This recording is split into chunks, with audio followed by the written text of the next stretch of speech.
Hey everybody, and welcome to That 90s Spider-Man Show, but not as you know it, again. We're talking about, not the animated series, not by a long shot, we're talking about Spider-Man Far From Home, because it's come out, by the time you get this, it's probably out for a while, but we've just seen it. We've been holding on to our thoughts for the last 3 days. I've been bursting to talk about it, so has Jack, and we thought we might as well record it. I'm one of your co-hosts today, I'm Henry, and alongside me is your other co-host, is Jack. Hey. I was like gonna say my name and I was like, oh, I'm too tired, I'll let Henry talk. Yeah, that's fair enough. Do you want to just do my part for me? I'll just be you. I'll just like jump to the other side of the microphone and come back. You go, I like movies, and then you put on my voice and go, I hate everything. You need to become the Grinch. What would the Grinch's like movie preferences be? Do you think he'd be a fan of the Hulk? I think the Grinch is just like every fucking guy on film Twitter. It's not even that. He likes Fight Club. It's fine. Like, it's not that deep. Not that deep. Yeah, he'd be a fan of The Matrix and probably like a big DC fan. I feel like. I think he's just a big. He calls himself a film buff, but that means he's watched the top 100 films on IMDb. Yeah, his favorite director is Quentin Tarantino. Oh, of course, yeah. I'm down for like a Grinch like Tarantino film as well. As in like a Tarantino film with the Grinch rather than like a Grinch directed film where Tarantino is the main character. That would be. Why would I think that? Why would that be? Why would you ever need to correct yourself? I don't know. I thought I phrased it weirdly, and I was like, "That's not what I meant," but it sounded like what I meant. Right. We're not talking about the Grinch. We're talking about Spider-Man Far From Home, the sequel to Spider-Man Homecoming. Yeah, we're talking about Spider-Man 2, 3. Spider-Man 2, 3, 2. No. What the hell? No. 2, 2, 3. The second film of the third franchise. But the second time? I don't know. It's the third Spider-Man 2. It's the third Spider-Man 2? Yeah. It says Spider-Man 2, 3. That's exactly what I just said. Oh. I said Spider-Man 2, 3. Oops. So, bringing this right back around, let's just kick right in the first gear. What did you think of Spider-Man Homecoming? Because, like, I've talked about this with you a few times, and we talked about it on this show a little bit. And I know that you like it, but you don't like it maybe as much as I do. Yeah, Spider-Man Homecoming is a weird one, because I feel like if I'm to talk to someone about it, it'd be easy to sound like you put me in the camp of, this guy doesn't like Homecoming, or that he's one of these guys who are like, not my Spider-Man sort of thing. Actually, I think Homecoming is really, really good. I just find it frustrating because I think there's a few things in it that aren't executed well enough, that if they were, would put it in the big leagues, like one of the best Spider-Man movies, one of the best superhero movies.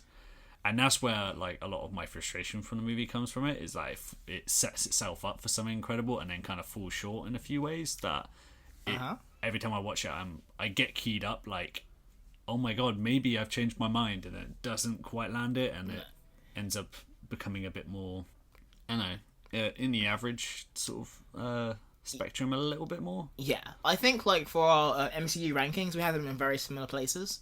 Yeah. In that, like, we're having the middle tier of like, this is really, really fun and entertaining, but it's not quite like up there. Yeah. But it's rewatchable enough, and it's entertaining. There's that bit where Michael Keaton has Peter in a backseat and he pulls a gun on him, and it's one of the best MCU scenes. It's fantastic, yeah. And the movie peaks there, and then from then on, it's just like a lesser version of itself and doesn't really land all the stuff it sets up, for me anyway. And I think that's why it's kind of a bit of a bummer. But I think a lot of MCU movies do that. It's just like usually they're not as strong to start with, and not as, I don't know. It's rare to feel blindsided by one of these movies, especially when I know the things that they're adapting quite well. I think the MCU's been pretty good in like not adapting them completely faithfully.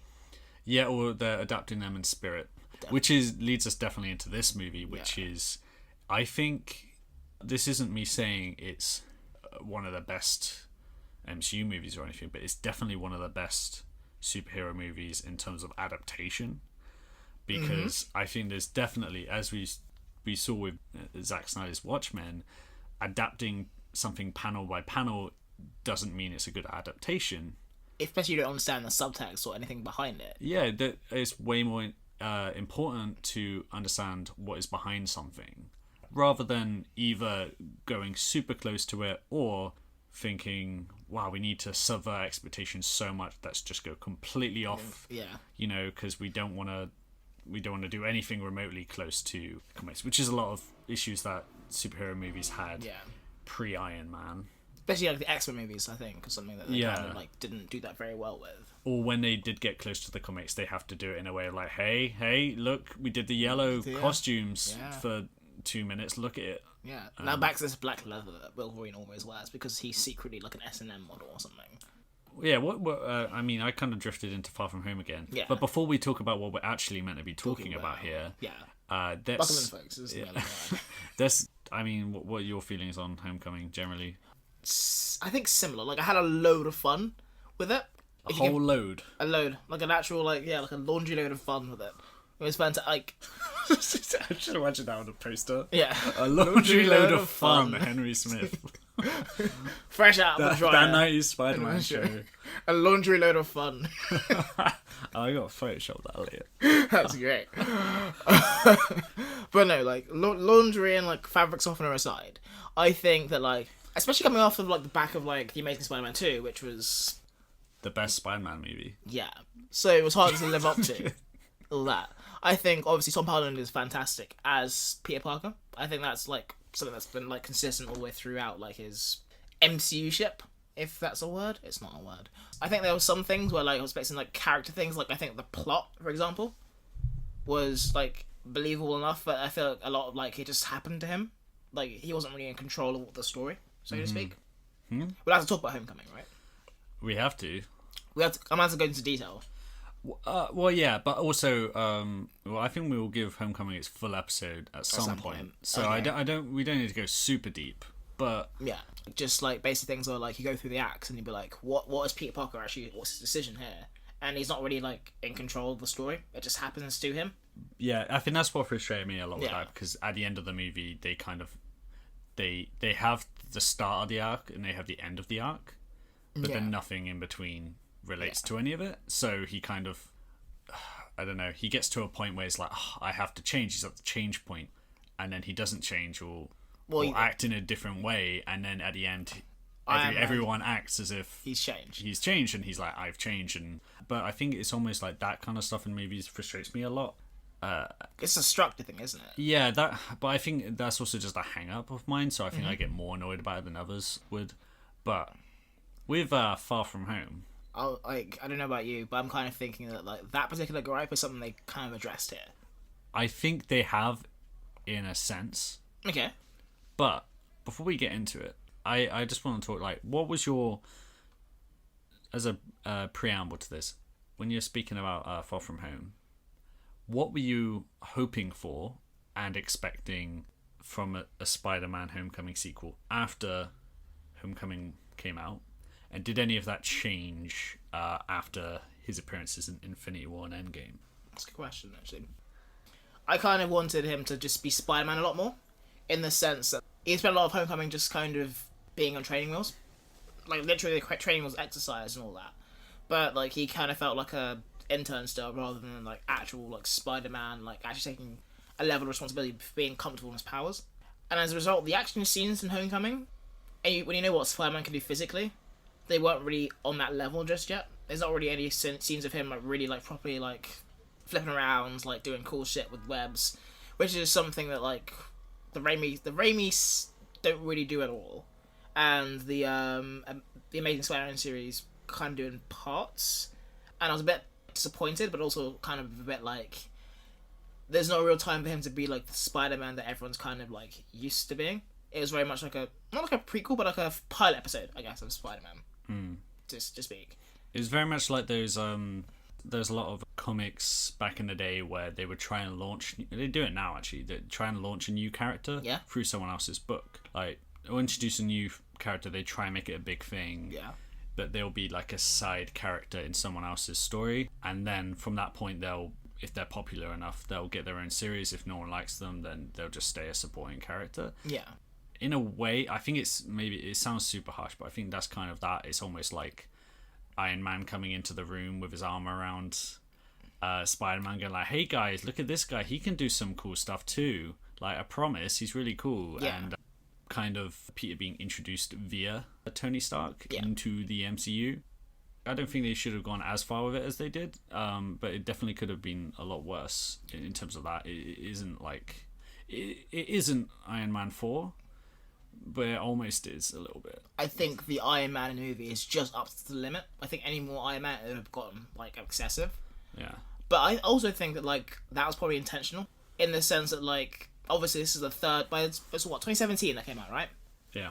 In the last 10 years, that's 3 different Spider-Men then to have been through the New Collective. And I think Marvel were like, will this actually work if we have a Spider-Man film so close after the other Spider-Man film?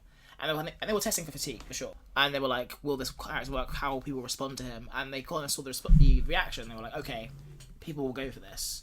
Yeah, well, that's what I was about to say. We're now like deep reviewing Homecoming. Homecoming. What I mean to say, forgetting... So you wanted him to be more comfortable in his skin. You wanted him to be more... I wanted him to be like Spider-Man. Yeah. Yeah. But what were you expecting in terms of just like plot and stuff before we knew anything about what this movie was about? Yeah. Did you have like, I wanted them to do this kind of story, I wanted them to focus on this villain? Like, was there anything you had in your head of what they wanted? What kind of story would you want? What kind of subject? I to be honest, like with Spider-Man films, I find my like expectations often quite low. Because I think the problem with Spider-Man is that, like, I'm going to probably touch upon this later, but, like, because he's such a popular hero, because he's the most recognisable superhero there is, I think it's really, really easy to get, like, to over-expect things.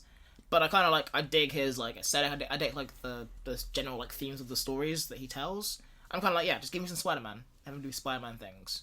And as long as you can get that basic, like, Spider-Man plus Peter Parker, the basic elements of it right, I think I'm pretty easy to kind of please. So you weren't like, I want Man-Wolf. I mean, I always want Man-Wolf, and no. As long as you can do a good story with it, and I can have fun with it, I don't really care. I think there's enough in the Rogues Gallery for them to like branch out and try different things, and I mean, I kind of got exactly what I wanted because I got Mysterio. Yeah. If anyone's listened to Episode 5, Everybody Loves Mysterio. Fucking love Mysterio. Mysterio is my guy. Mysterio is his guy. I was so fucking happy when they announced this, and then I immediately became a bit fearful because I was like, are they going to be so afraid of Mysterio's weirdness that they're going to do something that isn't Mysterio? Are they just going to go out of their way to not make it Mysterio? And I'm really pleased to say that they did Mysterio. They fucking did Mysterio. They did Mysterio, but again, like I was saying about adaptations, they took so much about Mysterio in this movie is so close to the comics, but also everything he did in this didn't happen in the comics. If you know what I mean, like the like the feel of the character was right. Yeah, and the underlying personality and ambitions and everything is effectively the same, but just not been done in the way you've seen before. And also Jake Gyllenhaal, like fucking hell, like what perfect casting that guy is. Yeah. He can do the intensity, and he can do the he is basically someone who's believable as the hero, but also there's something underneath. Yeah, there's a kind of bubbling like intensity where like this guy's gonna fucking blow. And that's part of him as an actor. That's kind of his persona, because he can be the hero and he can be like the Nightcrawler type of like crazy person. Yeah, and he had like a lot of these more standard roles, and it doesn't work as well because when he started like playing more unraveled, unstable characters, then you go like, shit, this is what this guy's about. This was But yeah, love Mysterio in this, and he was a great choice for this movie. And I think we haven't had it in a little while, I don't think, but this is one of the times when you can tell that in general that MCU movies have been good at trusting in the material a little bit, because someone like Mysterio is someone who I think was a pipe dream for such a long time to appear as a cameo. You know, that was the thing everyone wanted. We wanted, because he was going to be, Bruce Campbell was going to play him in Spider-Man 4 before that got cancelled. That was the most we could have ever hoped for, you know, or maybe not even have Mysterio do anything, but just see him be arrested or something. Yeah. Because Mysterio is too silly to be in any movie. And I think the fact that they made him the main villain in this, but then they just expanded what he was about. Yeah. I don't know. It's just, I think this is the best adaptation of a Marvel villain, maybe? Actually, okay, that might be bullshit, because on the other hand, I think Ego and Killmonger are both fantastic, and they're both fantastic characters that have like their origins are way different. Like the Killmonger, I mean, I haven't read every Black Panther comic, but there's a lot of Killmonger that's not remotely like he is in the movie, but they took elements of that and made it into something. Ego, a similar thing, I imagine. yeah, there's basic elements of there, but like the way they made it involved in the themes of the movie and casting Kurt Russell and all that stuff, there's a lot of good stuff there. Even to an extent, Thanos, I'd say. Yeah, I more mixed feelings on Thanos, because Thanos is kind of not really the same character, which is fine. This is different, as in it is purely what the character is from the comics, but then just finding a different way to do it that is more appropriate for film. Yeah. Rather than just going the pitfalls of the Amazing Spider-Man movies of this character does this in the comics, therefore we will do it in the movie. This happens so many comic book films where everyone gets excited about them doing the thing that they did in the comics, but then you're like, but why is it happening in this context? Shouldn't it be different? Yeah. Because we're in a movie and it's live action, and we're not doing a serialized comic where it's a story every month. It's different, so you got to play it differently. I think we put a pin in that, actually, because I want to come back to that after like we get through the whole Far From Home thing, because I think that's probably a good point. But I think, I don't know about you, but in terms of the feel, I think out of all the Marvel, like all the Spider-Man films, this has felt most like a Spider-Man film. That makes sense? Right. Obviously, you have different aspects of Spider-Man Peter Parker, and I feel like the movies so far have kind of touched upon that in different ways. So, for example, I think, obviously, everyone says that Tobey Maguire's the best Peter Parker, Andrew Garfield's a good Spider-Man, Tom Holland's good at both. But I feel like the way, like, technology is used in the movie, I think the way, like, the visuals worked and all that kind of things, and, like, I guess as well, like, the story. I don't know much about, like, the Spider-Man comic as much as you would, but I feel like it felt like a Spider-Man kind of vehicle, more than, like, a film in general. I don't know if you'd agree. Like, I remember, like, going through, like, the different parts of, let's say, like, the final battle, and being like, this is weird and kind of quirky, but really, like, fun and sci-fi in a way. It's probably done that the best out of the movies so far, I'd say. And, yeah, if you had to kind of, like, assign Spider-Man, like, franchises to the cartoons, I'd probably say that the Raimi series is probably closest to the 90s Spider-Man cartoon. That's one we do in the regular podcast, by the way. I'd say the Amazing Spider-Man is probably closest to the MTV version. Fucking hell. Alright. But this one kind of reminded me a lot of the Spectacular Spider-Man. Right. I think that fits, like, aesthetically and tonally. Yeah. A little bit. I wouldn't agree as much, because I feel like the quality aspect of that is different for me, because I wouldn't say... Because I think of Raimi movies being higher, and the Spectacular... Because the Spectacular Spider-Man cartoon is, as far as my memory, like, the best of it. And I wouldn't say this is the best of it. No. But, I mean, we're getting, I like... think tonally, like, I kind of think tonally more than, like, the quality. Yeah, well, and also the fact that Spectacular Spider-Man, like, sticks in high school. Yeah. One thing, like, before we've gone off on tangents... Yeah. tangents, and we've kind of gone into a little bit about the feel and Mysterio, obviously, but in general, like, what did you think of the movie? In terms, you said it's like very felt like a Spider-Man story and everything. I think we both kind of came into this not really expecting that much. Yeah. And you think it's good, presumably, but like, what are your general thoughts on it? I've been thinking about it, and like, I had this sense of glee going out of it. And, like, I don't have the same level of glee as I did going out of the cinema, but, like, thinking about it, and thinking about how I would rank it, like, I'm going to give you a ranking of the Spider-Man films, but, like, I did enjoy it. Probably, like, I think it's the most fun Spider-Man film has ever been. Regardless of the quality or the longevity of it, I think it's most fun. A lot of, like, the story stuff from Homecoming, for example, is rectified here. I feel like Peter Parker's a lot more, like, autonomous in his own story, which is my main gripe with Homecoming. And I think that, the villains are great. The way they kind of tie in different characters works a lot better. Like, the teenage stuff with him and Zendaya works really, really well. It's funny, it's fresh, and there's little bits where I was laughing all the way through it. In a way that, like, even with Homecoming, I wasn't laughing as much as I was here. I really liked it. Like, if I had to give, like, a rating, I'd probably say, like, a 4.5 stars. Really? Yeah. 5? Yeah.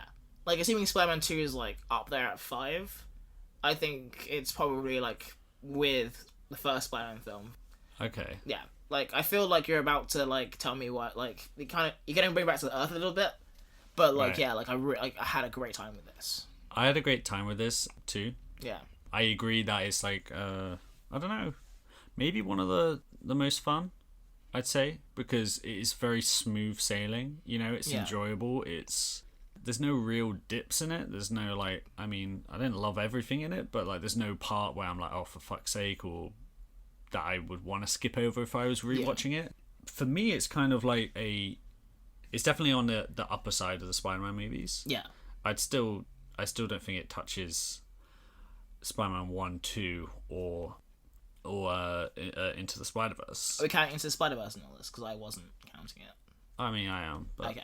I think there's definitely better Spider-Man films. I think this is a really enjoyable movie. I think that underneath it all, in terms of like the emotion, in terms of like the drama and what it means, I think it just like nails the tone and the enjoyment aspect, and it's like you said, it's really fun. I don't know if there's much underneath it, is the thing. And I think once the glee of watching it kind of dissipates, and I think maybe rewatching it, it's going to become one of those movies which is just like, you know, when you're like, oh, I can't wait to rewatch this and discover new things, and you kind of go back and you're like, oh, there isn't really anything else going on here. But I think that makes it sound like I'm more negative than I am. I think that what elevates this is the Mysterio stuff, because I think the whole him being on a European trip is all fun. It's definitely for me a detour. Pre-warning, this isn't a quality comparison, but in the same way that of Iron Man 2, Oh god. which I like more than most people, but I admit it's not very good. Yeah. That was like a detour Iron Man film. That was like, here's some random shit that happened to Iron Man that doesn't really fucking mean anything. Yeah. And in a way, aside from a couple of things that happened right at the end of this movie, I feel like this, as a whole, wasn't that consequential in any way. It's very low stakes. Very low character stakes, like not necessarily in a bad way. It just felt like another Spider-Man movie hit. Now Spider-Man is going to do this like European trip thing. Saying that, with the injection of Mysterio and the way Jake Gyllenhaal plays him and the way the action works in this movie, it then elevates what felt kind of fun but flimsy into something that was like way more immersive and absorbing. Yeah. I kind of agree. I don't know if you agree with this particular comparison, but it was like, if Spider-Man Homecoming was a pilot episode, this was a really, really good like mid-season episode of a Spider-Man TV show. Yeah. Like I was kind of going out of it like I want more Spider-Man, which would be fine if it was a TV show, but like it didn't feel like a movie in that respect. Yeah, well that's the thing, and this same fucking question comes up every time with the MCU stuff. Yeah. And I feel like it's something that's never going to be answered. Yeah. Because there's the people who are going to defend every MCU movie to their last breath, because any problem that you have can be solved next time, because this is a series. This isn't a movie. It's a series of movies that are interweaving. Yeah. And then on the other hand, you've got the diehard people who are like, if a movie doesn't work on its own, it's not a movie. You know, that it has to do it on its own terms, and I don't care what else it connects to. Yeah. I kind of fall in between. I do like the idea of serialized storytelling in the movies. I think it's a really fun thing. I think it has traditions in like going back like decades. Yeah. So I like that aspect of it, and I think that's why I kind of weave in and out of this, because I think this is a movie, and if it's unclear, I don't know if anyone's listened to this who hasn't seen it, but if anyone was wondering, I was kind of really expecting this to be a, like we've kind of been trained to, a part 2 out of a trilogy. Yeah. And in the end, it really didn't feel, it felt like a part 2 out of a 4 at the least. It felt like something of a TV show, for sure. Exactly, which is, again, like when you think of it in those terms, I think my estimations of it actually go up. Yeah. But you do have to kind of calibrate yourself for, okay, I'm watching a different kind of movie, and I don't know. I do have mixed feelings on this, but I almost feel like the ambition for this film was different than Homecoming. My frustration with Homecoming was that it was saying we've got this arc that ends in this movie, and this is a story about Peter Parker changing and realizing becoming an Avenger, and and a coming of age thing and all this stuff. And I felt like he was aiming for all that and then missing the mark. This movie, I feel like there wasn't really that much. They weren't like trying to change Peter Parker, really. They weren't trying to teach much of a lesson. If anything, he was resisting change, if anything. Yeah, and it felt like the ambition was low, which I think will maybe piss people off. But I was kind of expecting that going in. I was going in thinking, this is going to be inconsequential. It's going to be my favourite character, but I'm not going to give a shit about anything that happens to him. Yeah. But hopefully it's a fun time. Hopefully I laugh at a couple of jokes. Yeah. And not only did they do that, but I did care about what happened. Yeah. I mean, it's never... I think at this point it's almost pointless for me to compare it to like Raimi movies or whatever because this is something very different. It's not my perfect Spider-Man movie. I think I still would like something that was more self-contained. There's definitely nitpicks in here, but in general, like I had a really good time, and I'm not going to go back to watch it in the cinema, but I am going to watch it again, and I think it'll be something I'm looking forward to seeing again. Yeah. I could watch this movie many, many times, but like it's not really like we watched it in like a very like intimate kind of cinema setting. I remember going into it thinking that I'd rather prefer this because I would rather watch this in my living room. And it's nothing to do with the quality of the film, but it's a very like it's an intimate kind of viewing. It's not like a Black Panther or like a very celebratory like movie event. You know, it's not an Avengers in that sense. It's really, really good. It's not necessarily something you're going to go to cinema and see lots and lots of times because there's no need. Yeah, I think maybe I would have when I was younger, when I was more like... Because I saw Iron Man 2 like, twice in the cinema. Jesus Christ. I saw, like, a lot of these movies I saw, like, a minimum of 3 times in the cinema. Yeah. And then when they were ones I really liked, like Avengers, I saw them, like, 6 times. Jesus. You know, I went nuts with this stuff. It was almost like I almost killed a lot of these movies for myself because I would... I don't know, I feel like I would have conversations with people about them, very deep, nerdy conversations, and then realise that they watched it once, and then they were thinking of maybe watching it again. I'm like, oh, I'm in a different level right now because I've overthought this so much because I watched it 3 times within like 3 weeks, and then watched it again on whatever. I'm like going off on a tangent, but with Far From Home, I was very happy coming out of it, and I think a lot of that did come from low expectations, and also, you know what, it's ice cream. It's an ice cream movie. Yeah. It's I don't know, Raimi is like a hearty steak. Raimi, not the director. The director. Yeah, he's that's Sam Raimi. He's a dish. No, like the medium rare steak. The Spider-Man 1 and 2 are like you know, these wonderful, filling, healthy meals. This was just like some amazing tasting ice cream, you know. It was some sugary treat that like was great, but like I it's not really going to do anything for me in the long run, you know. It's going to give you diabetes in the long run. I can't. They can't keep doing this. They can't keep doing this. They got to give me a meal at some point. Okay, and that is I can see how some people would be disappointed because this is again for me a little bit of we're postponing the Spider-Man movie again in a way, and I know this is kind of opposite of what you said, but I think they kind of work. We're using the same language, but we mean different things. But in some ways, this wasn't a Spider-Man movie in that I do think the friendly neighborhood setting is quite important. And I think when you remove it from that, and when he is going on an adventure out of his comfort zone, directed by S.H.I.E.L.D. and all this stuff going on outside him, where he's being pulled into this thing, that's a cool idea for a story, and it's a lot of Peter Parker goodness in it. But in terms of actually Spider-Man, I feel like they're still postponing that because the first one was about like, what if Spider-Man wanted to be an Avenger and is interacting with the MCU? Yeah. And then this is, what if Spider-Man left New York and did all this other stuff? And it would be cool at some point to see what if Spider-Man. But I think that they've moved away because they don't want people to get bored because we got some Spider-Man movies, you know? Yeah. It's just a shame that there was like 3 of them in the road that were bad, that were trying to do the Spider-Man in New York stuff. But I still think they should go back and do this. And I think that's what we'll get next one. I'm fine with this being a detour. As far as detours go, this is the best kind of detour. See, that's the thing, right? I think there's a lot of stuff in this movie that are personal pet peeves for me that we've talked about before in terms of the MCU. I think this is the best of a bad situation, you know? Okay. I don't like that the sequel to Homecoming has to be a sequel to Endgame more than it is a sequel to Homecoming.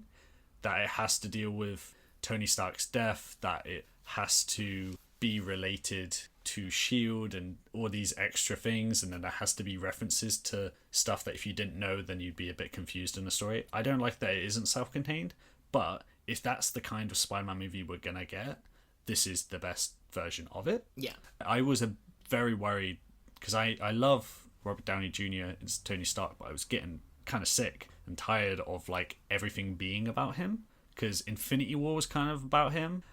Endgame was about him. Age of Ultron was about him. Avengers was about him. Iron Man 1, 2, 3 obviously about him. Civil War was half about him, even though it's not his movie. Homecoming kind of about him, and then he's dead. Spoilers. And and he's in the movies about him, and I saw that in the trailers, and I was like, I know they had to do it, but I was also, please don't let this be another movie that's about Tony Stark when he's gone. And the way they dealt with it, I was really happy with. I just really miss him. Yeah, I miss him too. One last thing before we get into like spoilers. Yeah, because this is all been spoiler free, as you've probably noticed. Because we're trying to tiptoe around it slightly. What do you think of the supporting cast in general? I really like them. My favourite character was that, like, the kid, the little scoring kid who, like, got blipped. Who didn't even get blipped, sorry, he's, like, 5 years older than everyone else. And he's trying to get with MJ. Right. And he's, like, this fully on 21. Brad. Yeah. Yeah. I fucking love Brad. Unfortunately, there's a pivotal Brad scene that I missed because I went for a pee. Oh, yeah. And I have a fucking supernatural sense to know when to pee in MCU movies. In Infinity War, you know when I peed? I peed when fucking Thor was throwing rocket around that dead star. And he spent like 5 minutes trying to reignite the star. I left, ran, peed, came back hoping no one had died since I'd left, got back in, and then they were like, oh no, he's getting hit by the sun. Yeah. And then he gets downed, and I missed no information that I needed. It was just in like... fact, I missed probably the most boring part of the whole movie, and still got to see the best part of that scene with Groot. So... Like, you picked the only part in Infinity War where you could have left. Yeah. I think I was pretty good with this one, because I came back, and as far as I can tell, I missed some jokes about this character Brad, who is the kind of romantic rival. I just missed a bit of this Brad dynamic. Like, yeah. But so I might not have like a whole lot to say about Brad, because you got the end of it. But I did like him as an inclusion in it, and it is an example of one of the ways in which they managed to make their weird situation in the MCU work. Yeah. And like, even though they kind of did the blip, that's what they're calling the snap, by the way, in this movie, the blip. How they did it in like just the beginning, like that first opening scene. Yeah. I thought it was really funny. It's a really hard way to balance it, and we talked about this before in our Spider-Man's Infinite Endgame, that episode where we talked about Infinity War and Endgame. Yeah.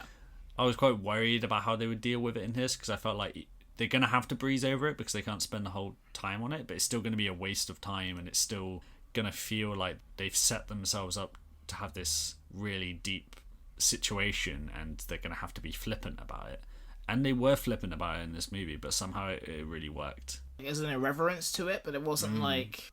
It wasn't like we were being glib about it. It was just, we can make this funny, we can basically make it very resounding, I guess. Resonant is the word I'm looking for. Yeah, and I don't think there's a...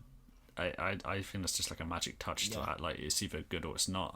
I don't know how they made it work, but they did. As far as the supporting cast, I really liked everyone here. It's mostly the same people from last time, with a few minor additions, and I think it's all great. With JB Smoove. Yeah, as the other like teacher. As the most pointless character in the world. But like, true. A funny character who every single line of his could have been given to a different character. But I'm glad it was JB Smoove, because I like his delivery. His delivery is one of my favourite deliveries in all of film and TV. The only person I missed was like the African boy from the first movie. Oh, I can't really remember, to be honest. The one where like the one is always like, yeah, Flash is wrong, or we're going to die in here. That one. Yeah, well, I mean, I just... forgot about him until just this moment, so I didn't miss him. It turns out I missed him. Like, because like he's just there to talk shit to Flash. See, that would be another negative for this movie for me. And I think maybe symptomatic of the whole thing is supporting cast, I think, are great, really entertaining, defined like characters of like you can know all their personalities. I don't think any of them really weighed into anything. Like I think the best kind of movies would take a cast like that, give them fun interactions, but also give them something to do in terms of their characters, in terms of their relation to Peter Parker. But it felt like, again, it was like everyone's relationships are kind of staying the same, but we're having fun with it. So there's no real change. I kind of agree. I think like Ned has like a little bit of a contribution to the plot, but not really much. I don't even really mean the plot as much as I mean like the... Okay, well, I can't really go into this without spoilers. We'll get to this in a second, folks. But yeah, I think the problem with like these films compared to like the Raimi films is that these films are primarily comedies. And if you look at them as like action films, like the Sam Raimi version was, then obviously they don't match up. But as comedies, I think they're actually really good as comedies. I don't think that there is necessarily an opposition there. That's why I'm saying of like the best kind. Yeah. I mean, like top tier movie would manage to find a way to like sneak that drama and that character change and shit in there along with the comedy, and it wouldn't detract from it. It would just be there on top just to deepen it. Yeah. And that would be the best version. But and again, I got like a lot of nitpicks with this movie, but they are nitpicks because none of them actually bothered me. And it's a weird thing because in a way, I wouldn't know whether to put Homecoming or Far From Home above each other. Because I think I definitely enjoyed Far From Home more. Definitely have more frustrations with Homecoming, but I think like Homecoming was like close to greatness. This wasn't aiming for greatness, if you know what I mean. It's this weird thing where they end up being sort of similar to me. I think this is more consistent, whereas Homecoming has like higher highs and lower lows, if that makes sense. Yeah, I do kind of get what you mean. Anyway, I think like, in the sense of like the Spider-Man films, as you can like describe the Raimi ones, I feel like Homecoming was going for that more than this was. If that's what you mean. Well, I think Homecoming was still like an out and out like comedy, just trying to be a teen comedy with a few drama things thrown in. But I feel the drama things were like more in there than they were here. Yeah, but all in all, if we're like summing up before we move into spoilers, this is like heavy recommend for me. Yeah. But again, don't expect the Raimi films. Yeah, and don't expect... Well, I mean, never expect the Raimi films, but don't expect your life to be changed. I'm quite surprised that this movie seems to be getting like incredibly mixed reception from what I've seen. In terms of the fan base stuff, I've seen people who are like, this is one of the best Spider-Man movies ever. This is the best Spider-Man movie. Like, really hyperbolic stuff. And then people being like, this is garbage. I don't think it's bad in anything that it does. I don't really understand either of those point of view for it. Yeah. It doesn't seem like that. I think I can understand maybe people getting carried away with certain... Because the things it does land, it really lands. Again, Mysterio. Bullseye's, Bullseye's Mysterio. Oh my God. But anyway, unless you have anything outside, do you want to like skip over to some spoilers? Okay, yeah. I was going to say, heavy recommend for me as well. Yeah, like, I'm going to echo a lot of what Jack said in that, like, it's not the heavy, like, dramatic, epic film. But, like, what it does do, it does extremely well, and you're going to have a great time doing it. And watching it. Doing it? Don't know why I said doing it. But yeah, that's the spoiler-free version of this. We'll give you 5 seconds of time to wait. We'll give you a little musical interlude. Fuck it. Here's some music. Here's some music.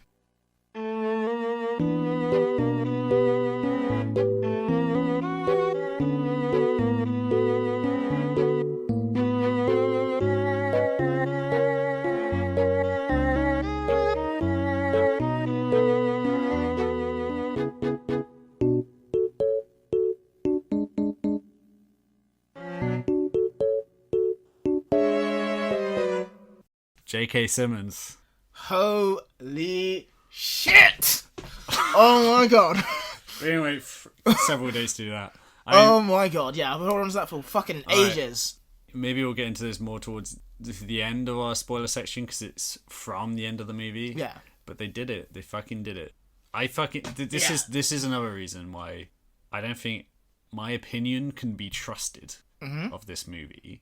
The minute that happened, I was like, I don't know if this movie is good or not. Because that is, I don't know. It's like they just gave me like they just gave me like a wad of cash as I left the cinema, and then just like, be objective, and I'm like, thanks, like.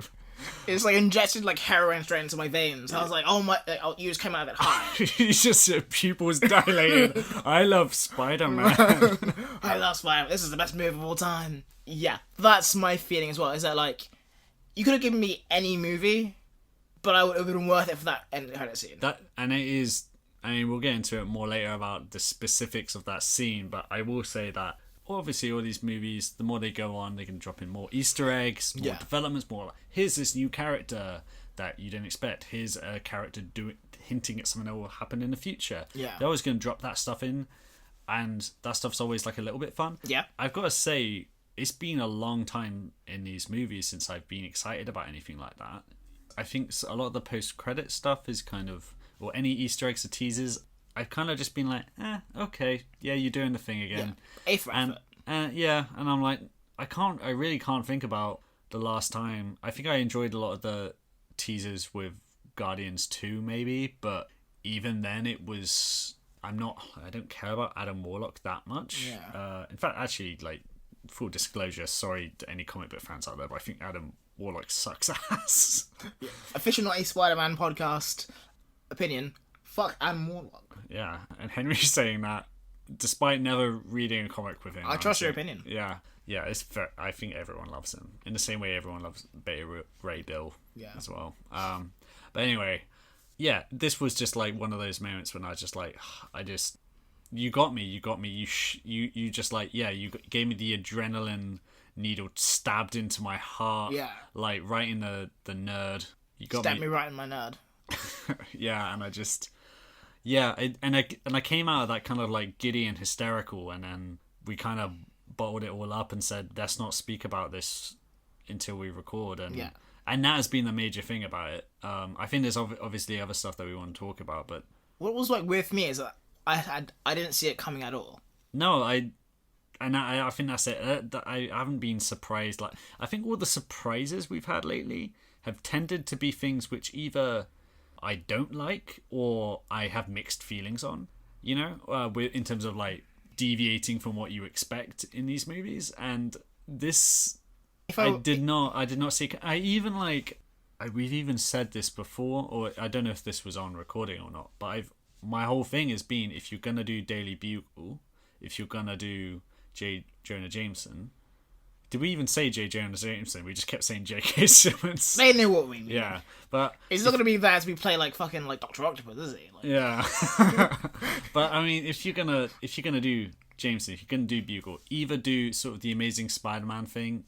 In Amazing Spider-Man 2, he says he works for Bugle. There's a shot of an email. He gets an email from J. Jonah Jameson that just says like wrong, and it's kind of like, we know that's Jameson, but they're not going to show it us, because if you cast anyone who's not J.K. Simmons, it's going to be wrong. And I honestly, I don't know if there's any other character in any of these movies that are like that, because it's just inextricably linked to the role in the same way that like casting an Iron Man movie would be impossible, because it's exactly that. Because in both those cases, and this is just my opinion, in both those cases the movie versions are better than the comic. I think Tony Stark in the comic has been uneven and sometimes kind of a shit character, personally.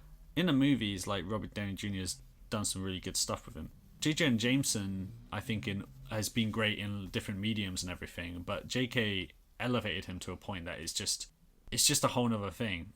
I'm going to make another analogy. It's very much like you kind of have like Jack Nicholson as the Joker. And you think, this is a good Joker. You have Mark Hamill as the Joker. It's a good Joker.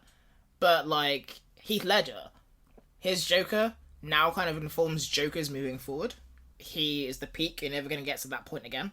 See, I think it's even more past that. Yeah. I think this is the peak of that, because I think there's still variations on the Joker that can be better. Yeah. I don't know. There was a point where people thought that JB Smoove was going to play.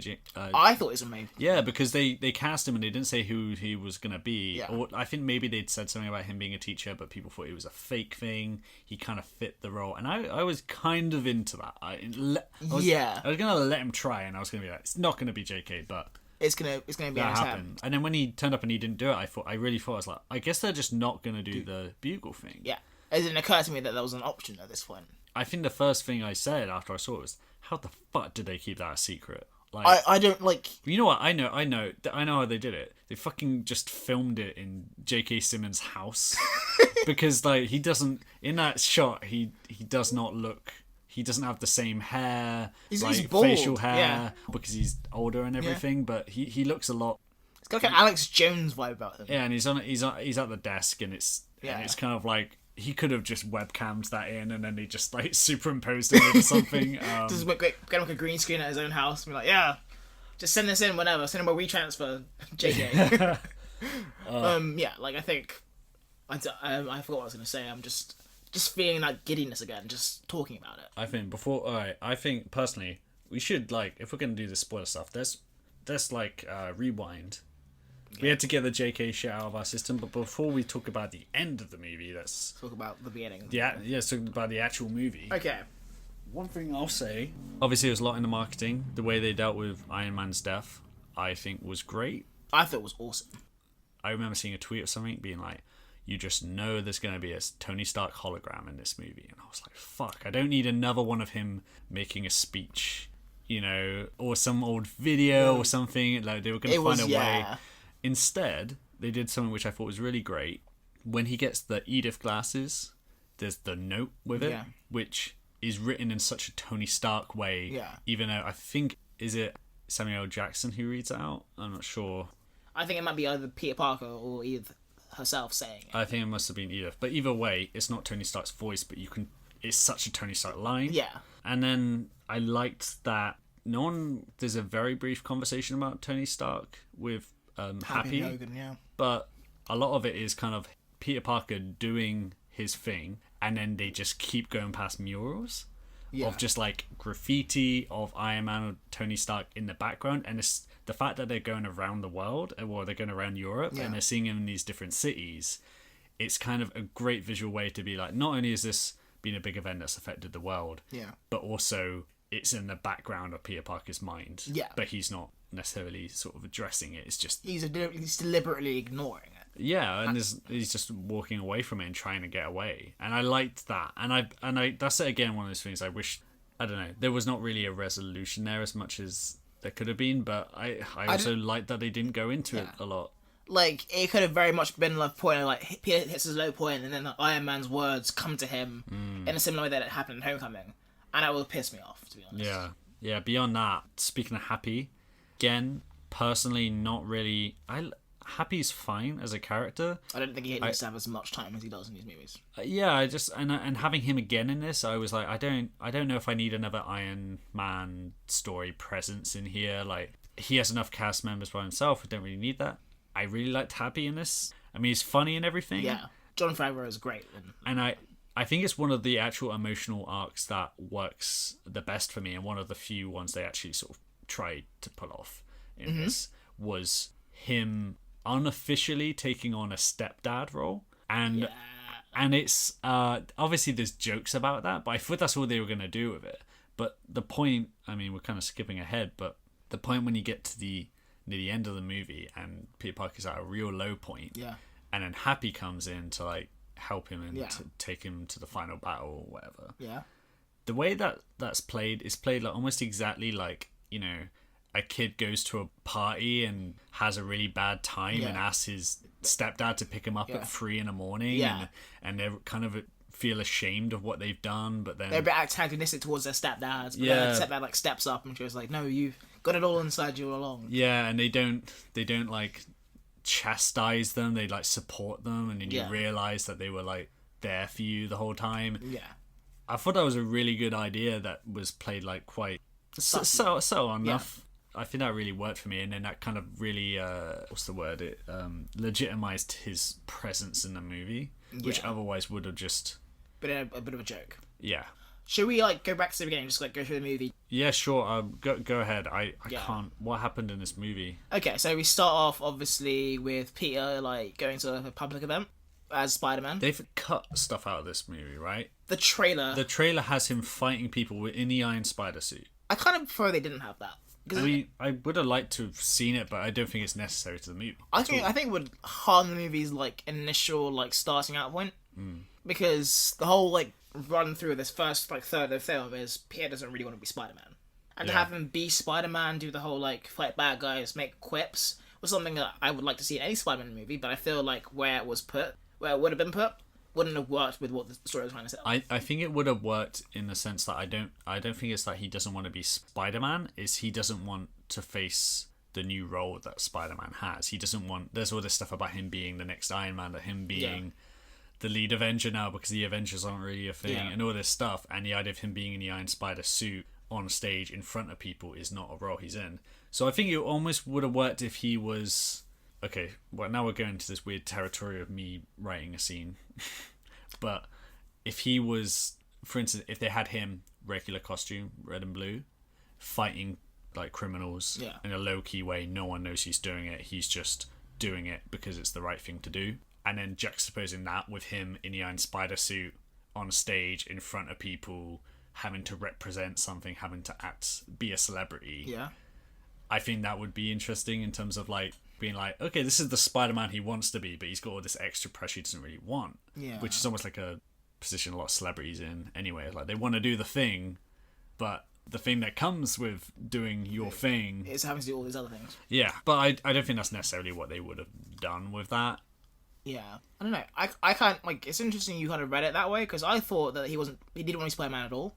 Well, I think he definitely, like, you know, he doesn't take the suit with him when he wants to go away. But I think that's more... I think he wants to get away from being Spider-Man. Yeah. But I don't think it... I think that comes from...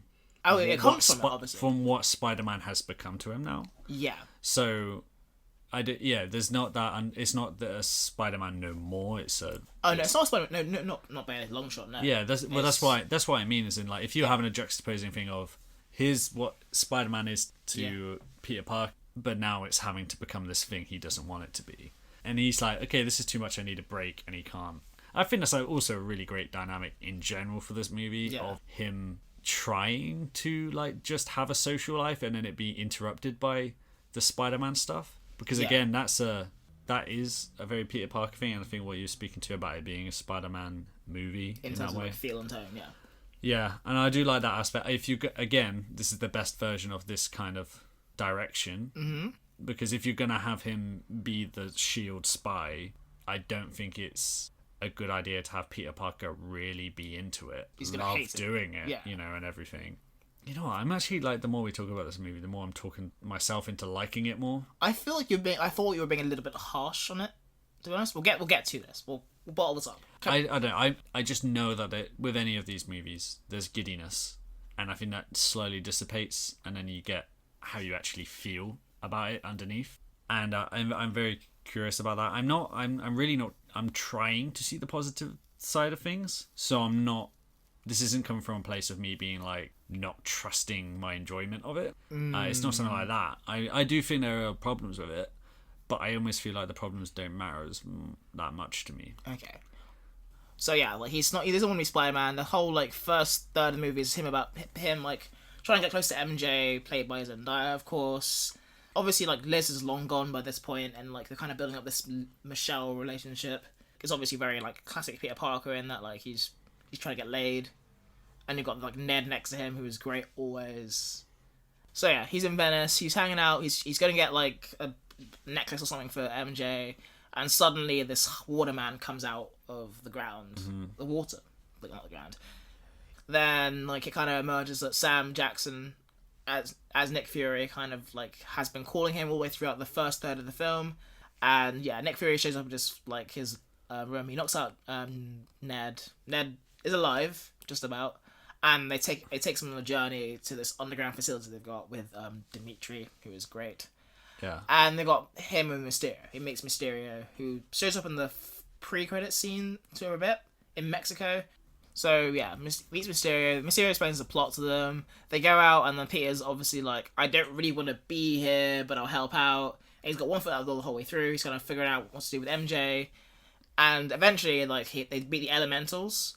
And then, like, Spider-Man has a chance to go off to just foist this off to Jake Gyllenhaal as Mysterio and kind of go like, okay, have these glasses that Tony Stark gave to me. I've already managed to accidentally kill a person.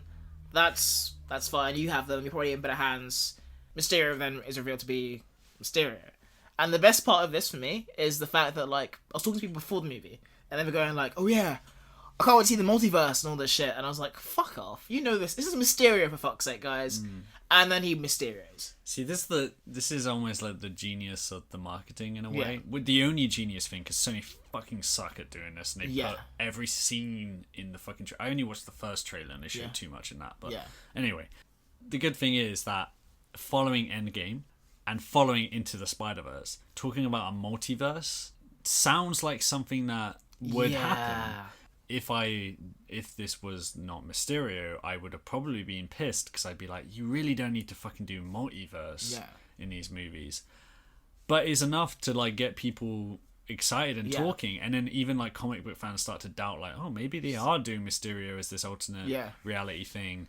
And that's kind of the genius metatextual part of it, because as Mysterio points out, to fucking believe anything at this moment in time, like, I can just say, oh, I don't know, I'm from the multiverse, my wife died, and then people will go with it, and it's great because he's kind of making fun of the audience who believed it. There's a meta commentary going through this entire film, to be honest. Peter's whole like arc with like, do I have to be the next Iron Man? It's like a kind of like a meta commentary, like in parallel to, I think, the general moviegoer going like, do we need to see any more of these Avengers films?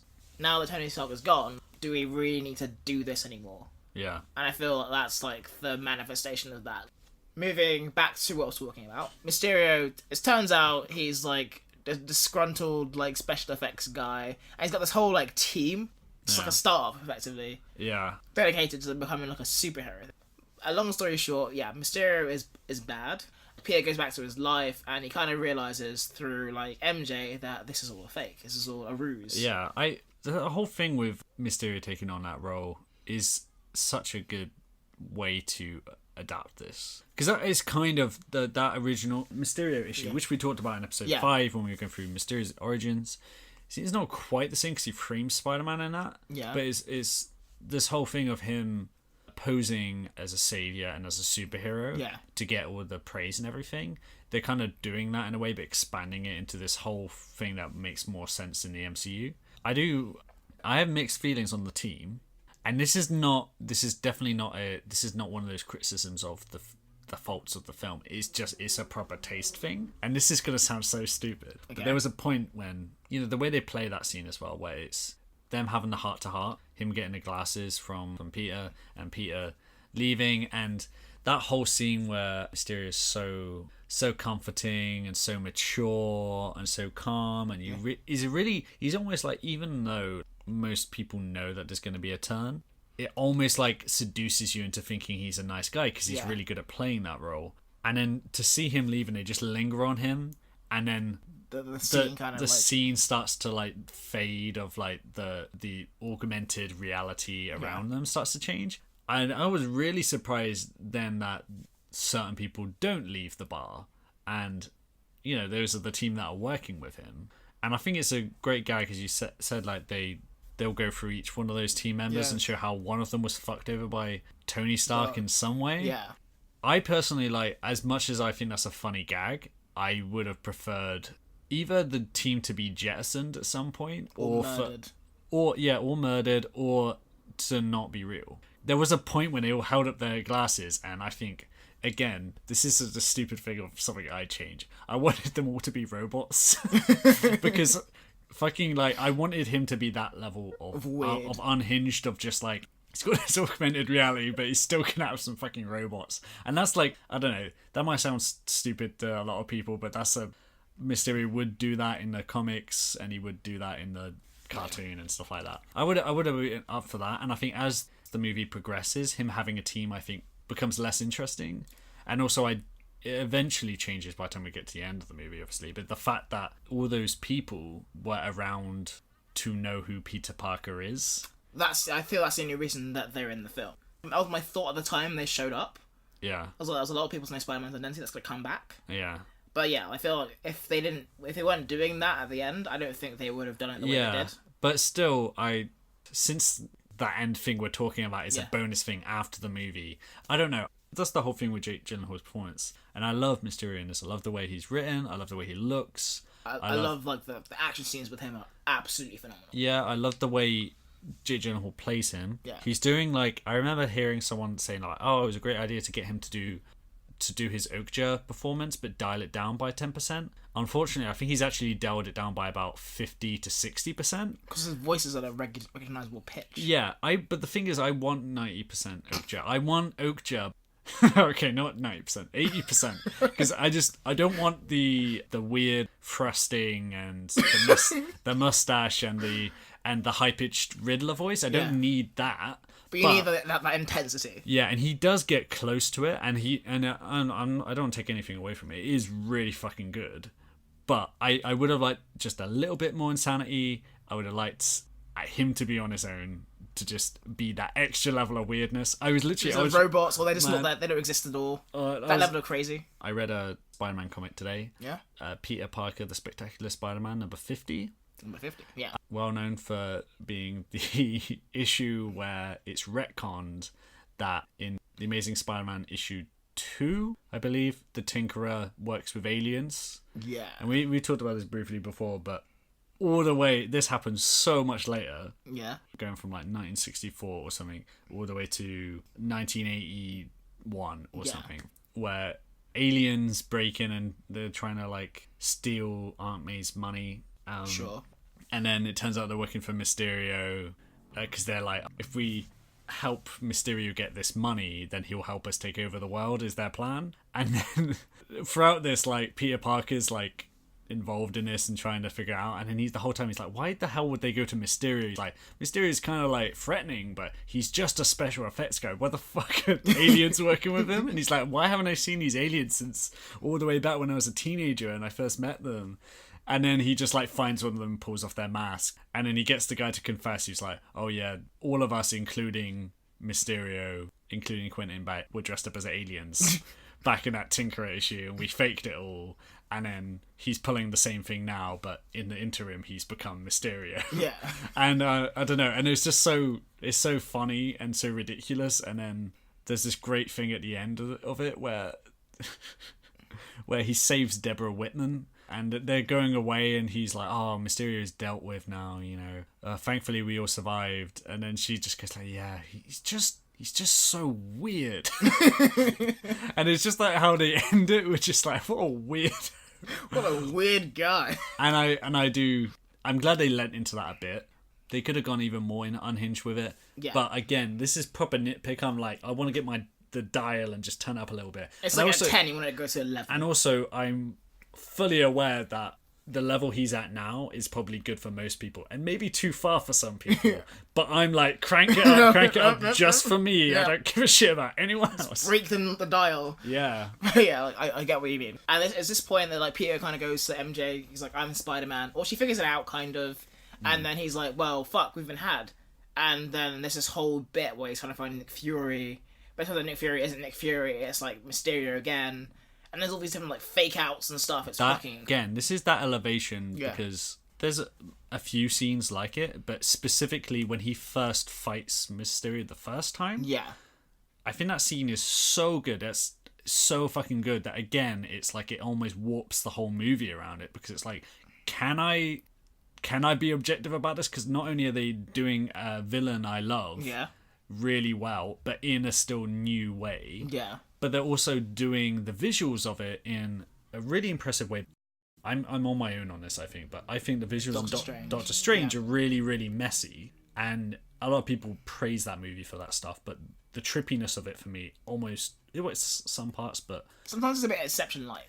Yeah, and the Inception part of Doctor Strange, I think I'd rather just not look at the screen. It's just so much happening, and it feels so weightless that it's kind of... Clearly CGI. Yeah, whereas the way they do it here, even though it's so heavily CGI, they really trick you into questioning where he actually is, and you know none of it's real, but it almost doesn't matter. It's disorienting as hell. And the scary thing about it is that because there's no grounding, the threats that are coming at him, like for instance, Iron Man's coming out of a corpse. grave. Yeah. You know, like stuff like that. When that happens, you're You're like, like- obviously that's not real. But is it dangerous anyway? But the threat is that you're like, Yeah. what is happening that we're not seeing?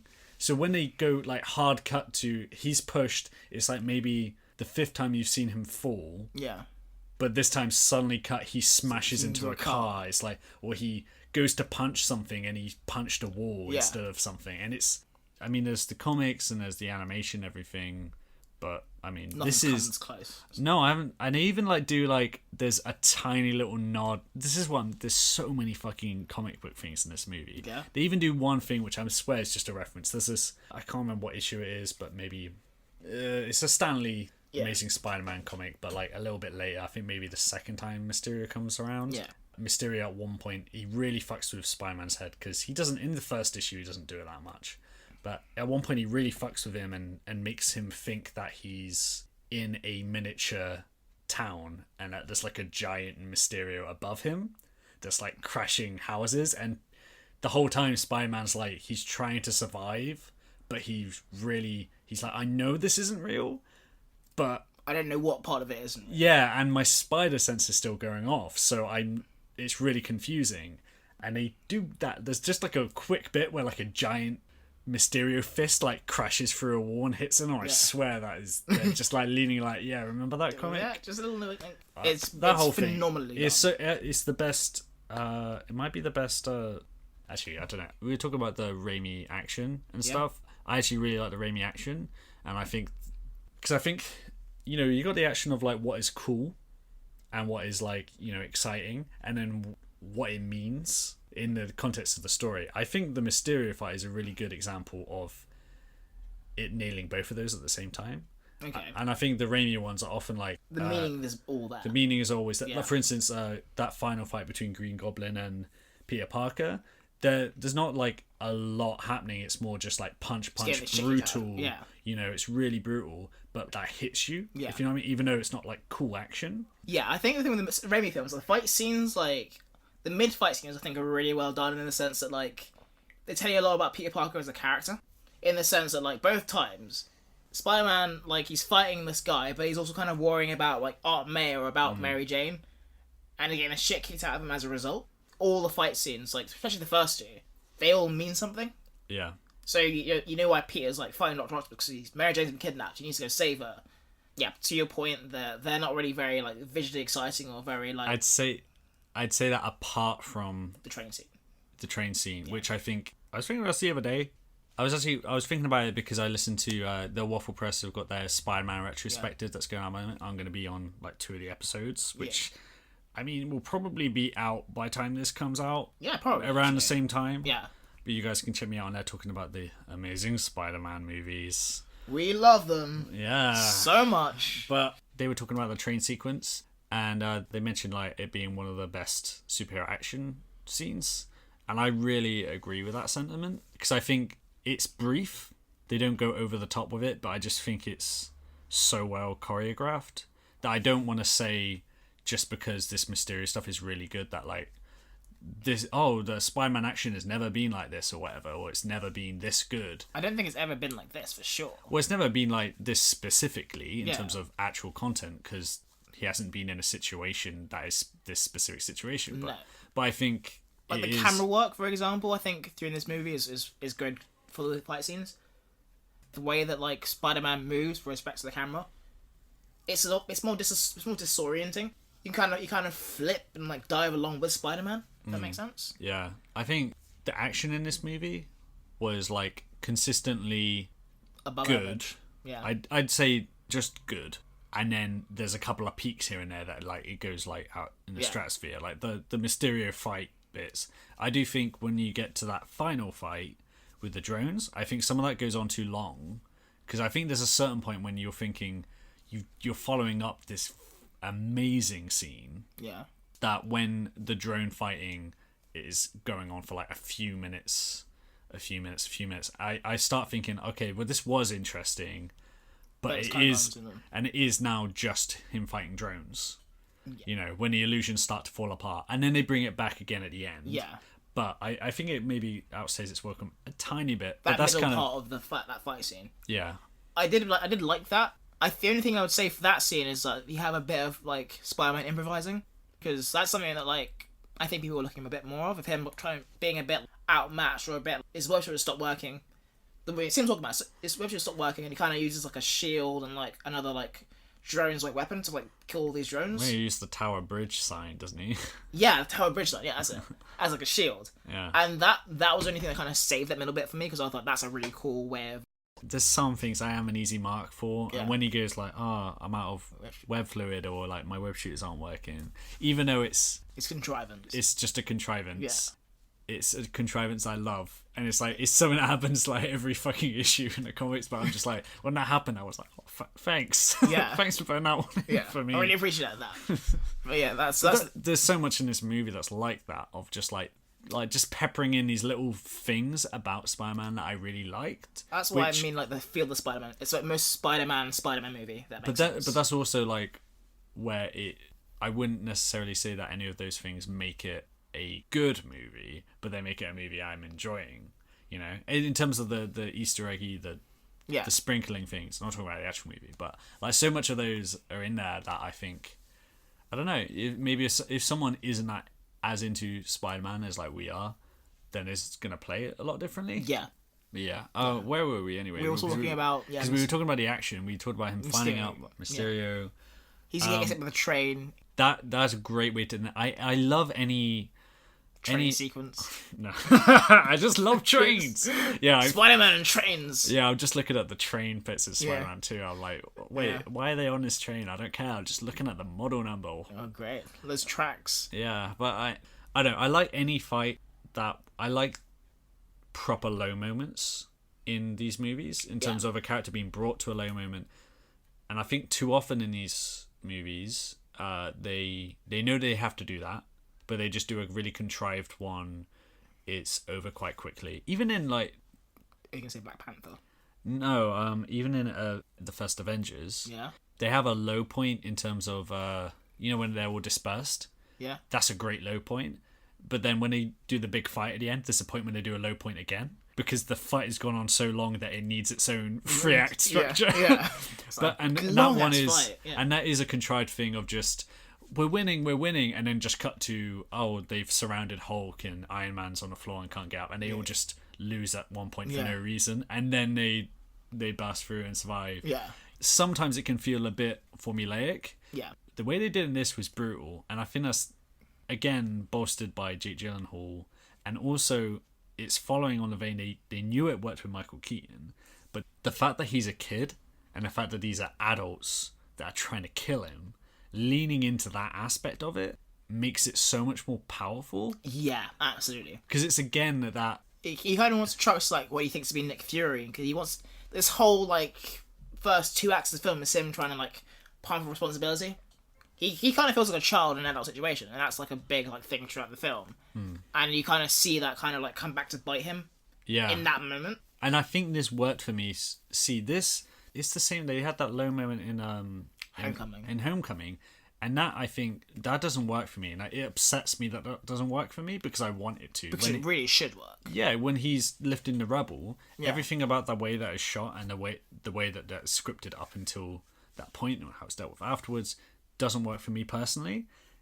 Here it worked. When he's like, even though they play it comedically in the next scene, when he's like he looks really fucked up. They fuck him, yeah. And when he's talking to Happy and he's broken. And it's not even that he got beaten up, it's that it was my stupidity that has put the world in danger. He's got the pressure of being, I have to be the next Iron Man, but I can't handle this one thing. Yeah, because it's literally like the responsibility of Edith, those glasses were handed to him, and then he gave it to the worst person he could have, because he was too trusting. And he was too scared to take it on himself. And again, that probably wouldn't be something he'd do if he was an adult who'd been around the block and was a little bit more cynical. Yeah. But for his age, it made sense, because there was a guy who was there for him when he needed him. Yeah. And of course, why would that guy have any ulterior motives? And he's looking for that, especially because his mentor and Tony Stark has just died. Yeah. And it's also an interesting thing of the way he's treated by the authority figures. Yeah. Nick Fury, or at least he's an asshole in this movie. He's a dickhead to him, and he's really brutal with him. Everyone else in the shield thing, just like basically don't say anything to him or Treat him like an order him. adult. The only one who's remotely nice to him is Mysterio. So it's kind of interesting as well to have like as a lesson that these authorities don't always know what's best, or just because they act like they know more doesn't mean that you can trust them. Yeah. You know, and which is something that you learn when you get older, when you just assume that Adults know how to like together and all that. They know what they're doing. and then you realize, oh wait, some of them are like fucking don't know anything. You Some know? of them are idiots. Yeah, some of them are just kids, and then they grew up, and then they started saying they were adults. Yeah. See, that's just the best bit of the movie for me. That entire sequence start as just like what it does to him. I think it's executed perfectly, honestly. So yeah, he gets hit by the train. He kind of like passes out in the train, and he wakes up and he's in jail. He breaks out of jail, and he calls Happy to pick him up, and then Happy. Well, we're going to talk about Netherlands a little bit. The Netherlands, yeah. Yeah. The Netherlands like football team. The fact that like, do you think the Netherlands tourism board paid this movie? 150%. We were definitely, when I was looking at the credits, it was pointing out to me how much like collaborations were made with different film boards from different countries across Europe, and you're like, man, they saved some money on this movie. They cut that budget down. And again, like, it's not they don't go like, he doesn't go buy a baguette in France or anything. It's never like Never that on the overt. nose. But then when they get to Netherlands, and it's just everyone is super nice and Yeah. they speak English and everyone's really trusting. There's like there's a season 9. He says like, "Oh yeah, you guys speak really good English." Yeah, it is kind of, it's a great detail, but at the same time, It like, was like they were definitely like commissioned. There was someone who was like, "You have to say this in the movie." have you ever heard of I'm not sure how to say exactly, but Svarte Piet? Yes, the blackface festival. Yeah, do you think that they could have included that in this movie?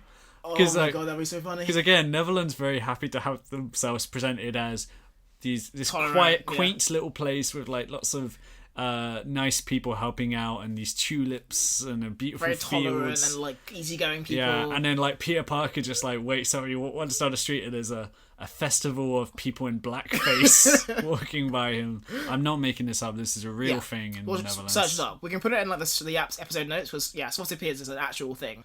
My roommate is Dutch, and she is not happy about it.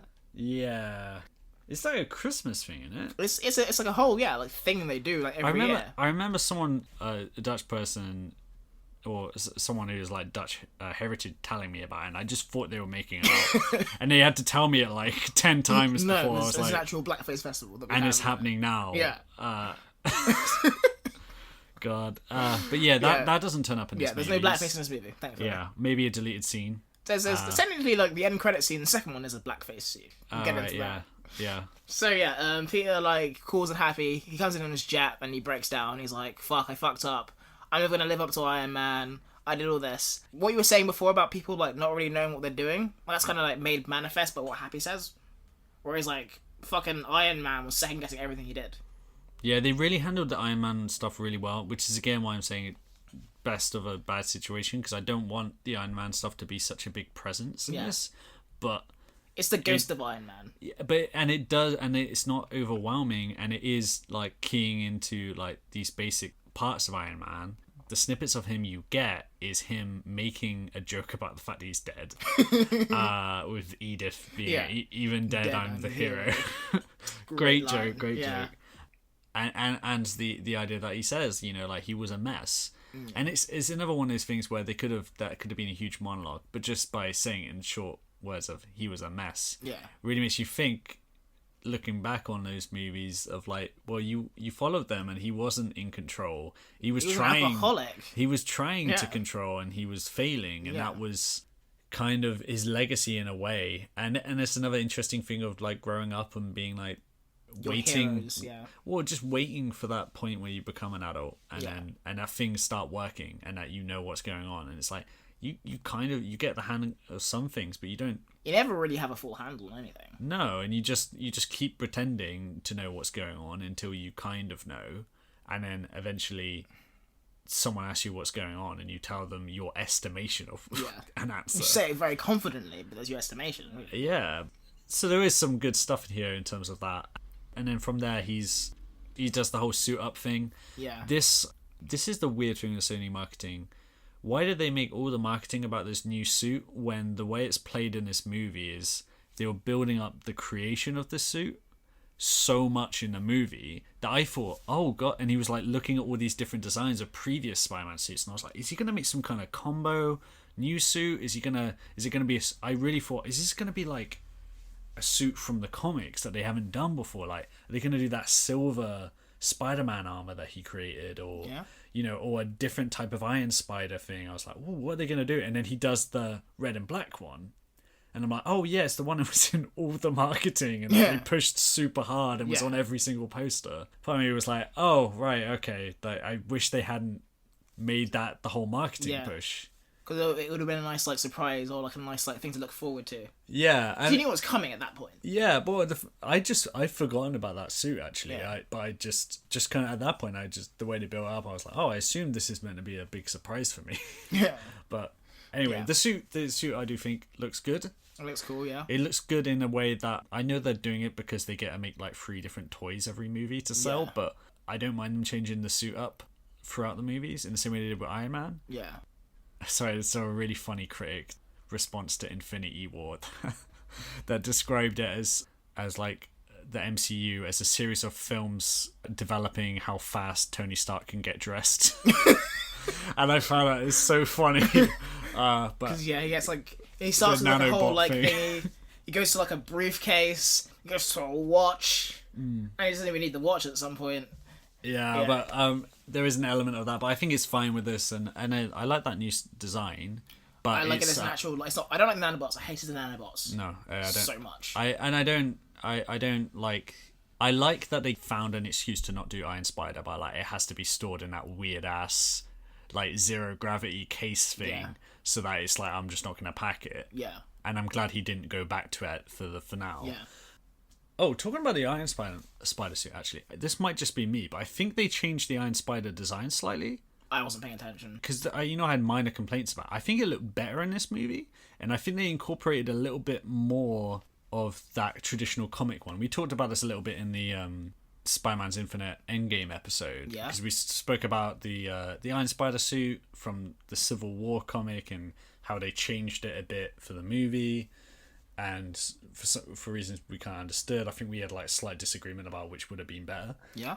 But this one I think kind of incorporated more of the comic ones because there was a bit more like the gauntlets on it were like more gold and bigger, and the colouring seems more brighter.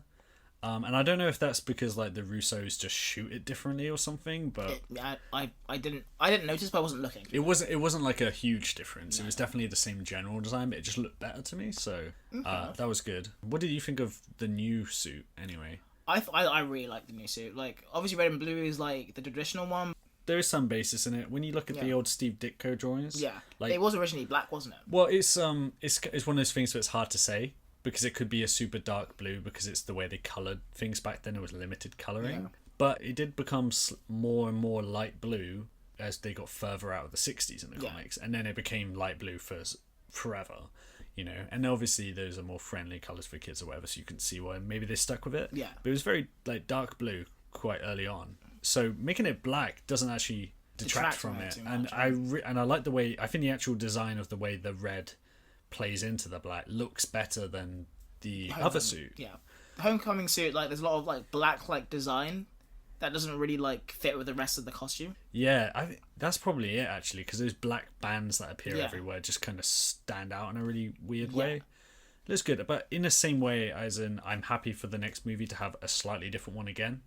And them to just keep workshopping it, because or keep tweaking them and having different versions of the same one. Yeah, or for them to do that next time they do it and it's like a slightly different shade of red and a different shade of blue, and it's like having like it's like football teams have a different like version of the same kit for every season, where it's the same colours but like there's different like designs of the colours, or like there's different shades of the same colours, and it's like a new thing to mark every different Spider-Man movie, and I thought I really appreciated it. And like it's got little things like, for example, the little like spider armpits that he has. Didn't they have those in the other movie? No. I'm pretty sure he had them in Homecoming, because he glides from the Washington Monument. Oh yeah, he does, doesn't he? He glides over the helicopter and then swings back to get through the window. Yeah. But then he clearly like re-added them. Yeah. And upgraded them in some way. Yeah. That was good. I'm all for that. Because that again, that was one of those things that they added in the comics, but I think having him glide in the comics visually just looks kind of dumb. It looks stupid as So hell. he ended up just having them there for no reason, and then they just got rid of them, and then he never had them again. Yeah. Whereas in this, having him like glide over something and then use that momentum to swing worked really well. It looked really cool. Pause. I really need a pee. Okay, go. Nice. And I'll just edit this out. Go, We'll just remember. No, keep this in. Keep this in for the podcast. Oh, okay. Yeah. I'll just bring the mic with me. Yeah.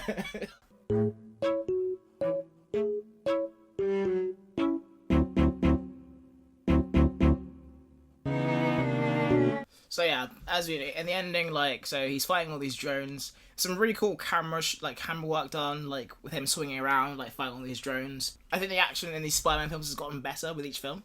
I think even you see that stuff in.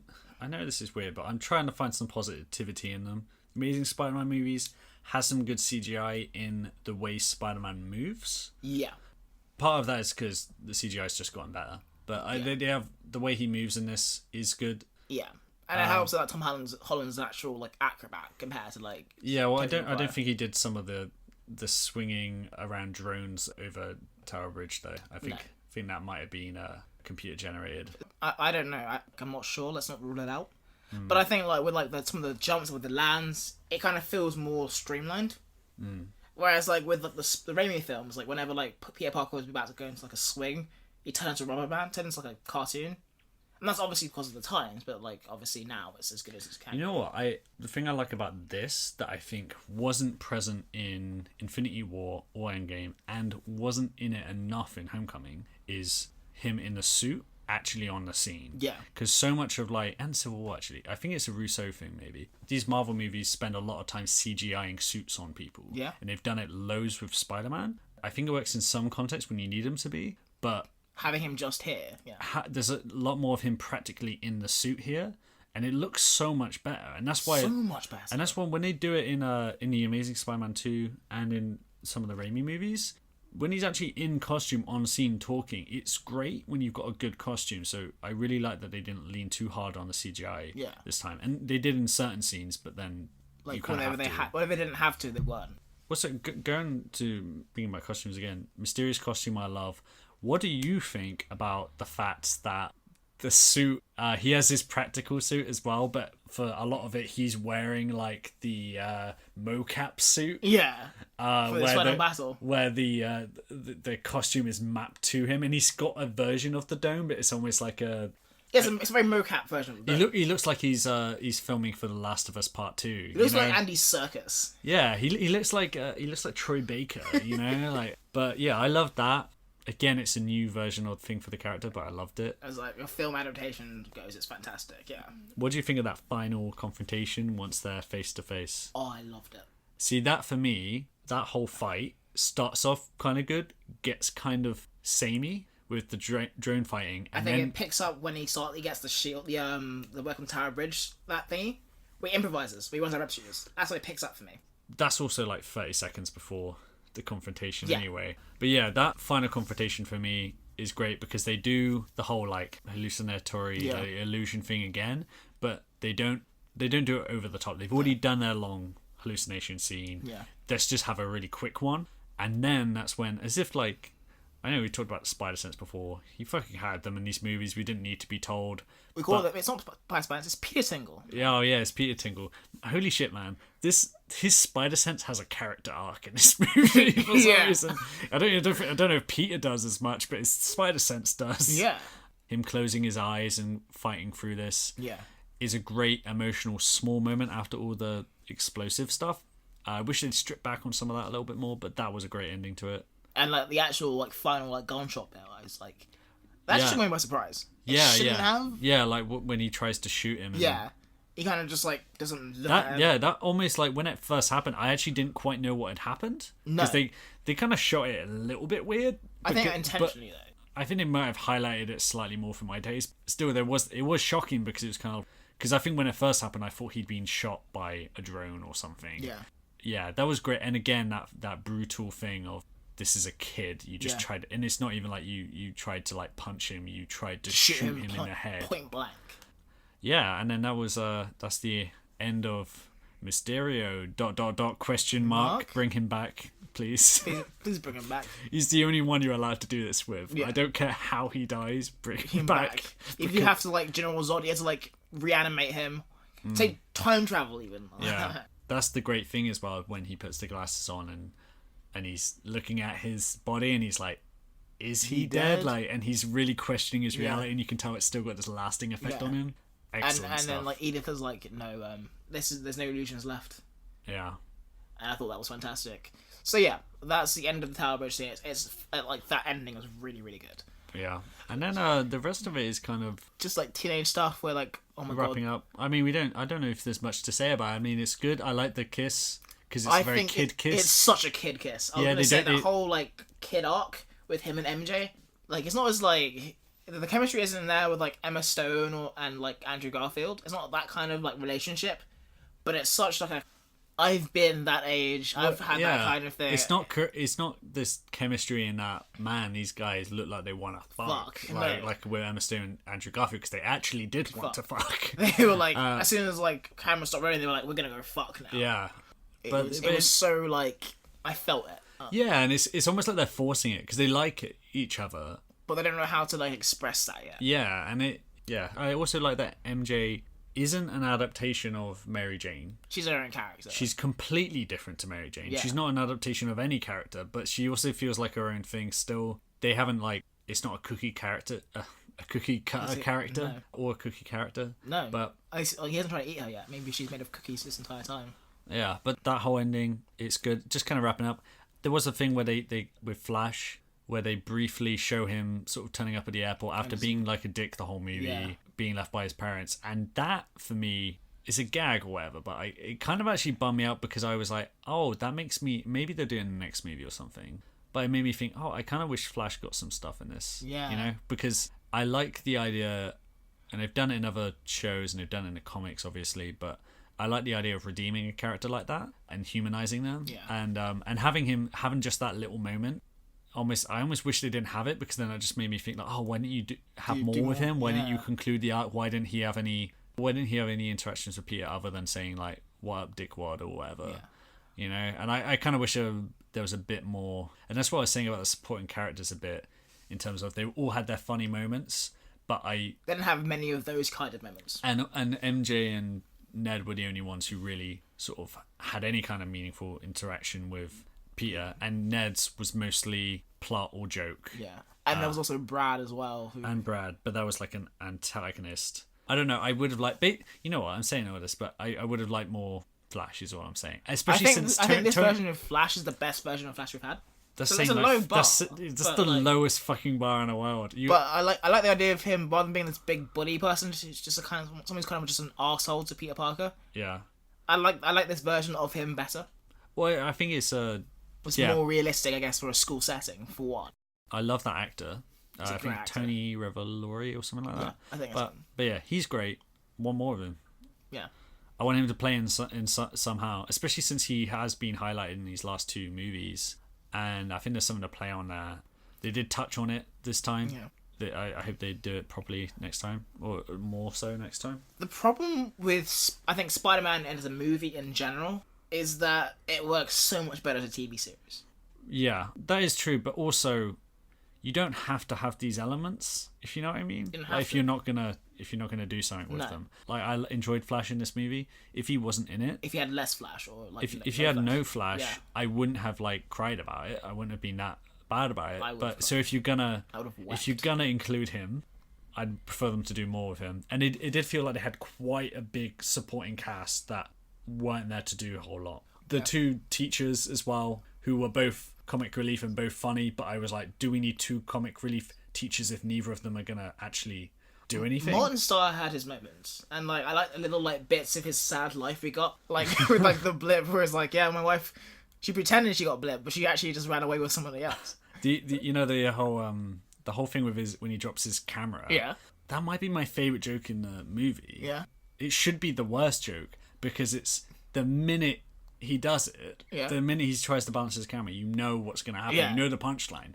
But the way it's played and the length of that joke... Because he goes to such great extents to go like, is it safe? It's good. It's good. Yeah. And he's like, you can see it as he takes a pose. He's kind of very wary of the camera. He's like, please don't fall. Please don't fall. You can't really enjoy the shot as soon as it's done. That's all on him. He's really good. Martin Starr is funny. He's a fantastic actor anyway. Yeah. I feel like, he brings it. JB Smoove isn't really in it much. He has one good, like, classic JB Smoove line where they're, like, going out of, like, I think the London airport or whatever, and he talks to Brad about, like, taking pictures of people in the bathroom. All right. Did you miss that bit? I was peeing. That's the bit, because he has this whole, like, thing of, like, JB Smoove's, like, talking to him, like, yeah, just do what you want, man, just don't do that shit anymore. And I'm not doing it properly, but it's a very JB Smoove way of delivering the line. Yeah. And I was like, okay, I have my JB Smoove, I'm happy. Yeah. That's all I needed from this movie. And he might have just been there as a curveball to say, like, he might have been J. Jonah Jameson, for all we know. Yeah. I mean, I'm not angry about him being in it. I do like him. He's just not really does. I really think if it was like a Netflix or a Disney Plus TV show of this Spider-Man, like, universe, I watched the fuck out of that. Yeah, well, that's, to be honest, like you said, a lot of these comics are like this, but a lot of these heroes are like this, but it's made for long-form storytelling. Yeah. Some more than others, but Spider-Man always works. And that's why it was a shame that Spectacular Spider-Man got cancelled. It was a shame why Spider-Man the Animated Series got cancelled, because, like, seeing these things develop over time is good. Mr. Fury, this all seems like big time. You know, huge superhero kind of stuff. And, I mean, I'm just a friendly neighborhood Spider-Man, sir. Bitch, please, you've been to space. What are your, like, sort of final thoughts on the movie?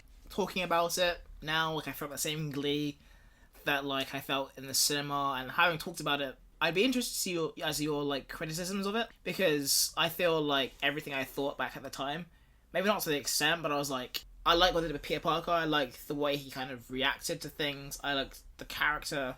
I thought that was all done really, really well, and the story was much tighter this time around than it was in Homecoming. I think in talking about it more, it's starting to get the edge on Homecoming. Yeah. I just think it's at a lower ceiling for itself. I think the stakes are lower. The emotional stakes. I also think, again, it feels like a detour, feels like a really fun detour, feels like best of a bad situation in that it's having to deal with all the endgame stuff and having to deal with Tony Stark and having to shoulder all this responsibility of bullshit. Yeah. While also trying to do a Spider-Man movie.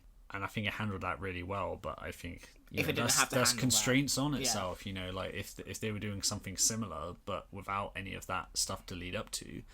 Also, if they got a chance to explore anything with Aunt May, you know, like, this is a sequel to Endgame Spider-Man, this isn't a sequel to Homecoming Spider-Man, because Homecoming ended on the cliffhanger of, oh no, Aunt May knows, and she's barely, like, now she just knows. It's just a thing. So yeah. again, the absence of dealing with that isn't a negative. It's just that you've left that on the table, and you kind of had to because of the circumstances. But it's all these things sort of add up and prevent it from becoming like one of the top tier Spider-Man movies for me. And I can understand personally how someone could see those elements and that could annoy them enough that they feel more negative than me.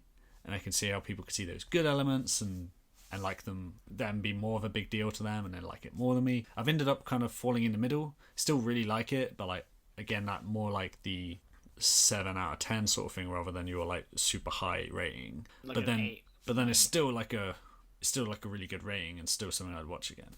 I kind of have a question. I was listening to a podcast the other day about The Amazing Spider-Man.